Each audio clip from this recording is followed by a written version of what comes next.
सोचो जरा, एक ऐसी टनल जो बनाने में पूरे 40 साल लग गए, अरबों डॉलर खर्च हो गए, हजारों लोगों ने सालों तक अपनी जान रिस्क पर रखी, सबसे एडवांस्ड मशीन्स इस्तेमाल हों, फिर भी एक्सपर्ट्स आज तक कहते हैं ये टनल अभी भी पूरी तरह सेफ नहीं।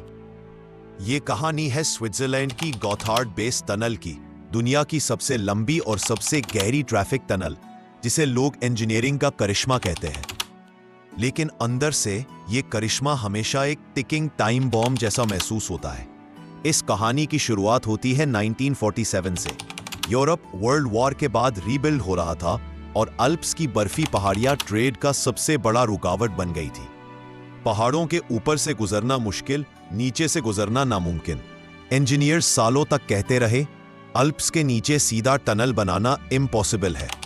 रॉक अनस्टेबल थी, अर्थक्वेक्स कॉमन थे, पानी का प्रेशर इतना था कि किसी वक्त भी माउंटेन फट सकता था। लेकिन 1980 में स्विट्जरलैंड ने फैसला किया कि इम्पॉसिबल को पॉसिबल बनाना ही होगा और ड्रिलिंग शुरू हुई। लेकिन जो मुश्किलें आगे थीं, उनका अंदाजा किसी को नहीं था। टनल के अंदर टेम्परेचर कभी-कभी 45 डिग्री सेल्सियस तक पहुंच जाता, जहां मशीन्स लिटरली मेल्ट होना शुरू हो जाती थीं। कुछ रॉक लेयर्स इतनी कमजोर मिलती कि एक दिन का प्रोग्रेस सिर्फ 1 मीटर होता। एक जगह ड्रिलिंग ने एक पानी का पॉकेट तोड़ दिया, जिससे 800 लीटर पर सेकेंड पानी बाहर आया। ये बिल्कुल वाटरफॉल के पीछे हिडन वॉल तोड़ने जैसा सीन था। कई वर्कर्स ने इस प्रोजेक्ट के दौरान अपनी जान भी गंवा दी, लेकिन फिर भी लोग रुके नहीं। ये सिर्फ एक टनल नहीं थी, बल्कि एक जुनून था, पहाड़ों को हराने का जुनून। आखिरकार 57 किलोमीटर लंबी और दुनिया की सबसे स्ट्रेट टनल 2016 में ओपन हुई। जब 2 अलग ड्रिलिंग टीम्स माउंटेन के बीच में मिली, तो उनका अलाइनमेंट सिर्फ 8 सेंटीमीटर का फर्क था। ये इनसेन एक्यूरेसी दुनिया ने पहले कभी नहीं देखी थी। मीडिया ने इसे इंजीनियरिंग का मॉडर्न करिश्मा डिक्लेयर कर दिया, लेकिन इस करिश्मे के पीछे एक डार्क रियलिटी छुपी थी, क्योंकि ये टनल परफेक्ट होने के बावजूद भी सेफ नहीं।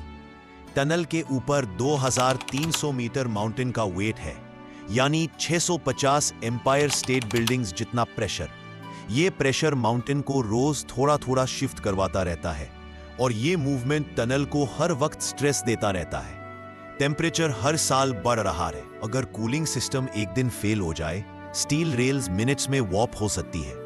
और सबसे बड़ा खतरा, अगर इतनी गहराई में फायर लग जाए तो स्मोक के पास एस्केप का कोई रास्ता नहीं होता। 2023 में एक छोटा डिरेलमेंट हुआ और टनल हफ्तों तक बंद रही। अथॉरिटीज ने कहा, इवैक्यूएशन इतना सिंपल नहीं जितना लोग सोचते हैं। फिर सवाल उठता है, इतनी डेंजरस टनल बंद क्यों नहीं करते? जवाब सिंपल है, ये टनल हर साल 20 मिलियन टन से ज्यादा गुड्स मूव करती है। यूरोप की इकोनॉमी इस एक टनल पर डिपेंड करती है। मतलब रिस्क है, लेकिन दुनिया को ये टनल चाहिए। गॉथार्ड बेस टनल एक लेसन है। हम माउंटेन्स को कट कर सकते हैं, टेक्नोलॉजी को लिमिट तक पुश कर सकते हैं, लेकिन नेचर को कभी कंट्रोल नहीं कर सकते। 40 साल में बनी ये टनल आज भी हमें याद दिलाती है कि इंसान बहुत कुछ कर सकता है, मगर नेचर हमेशा फाइनल डिसीजन लेती है।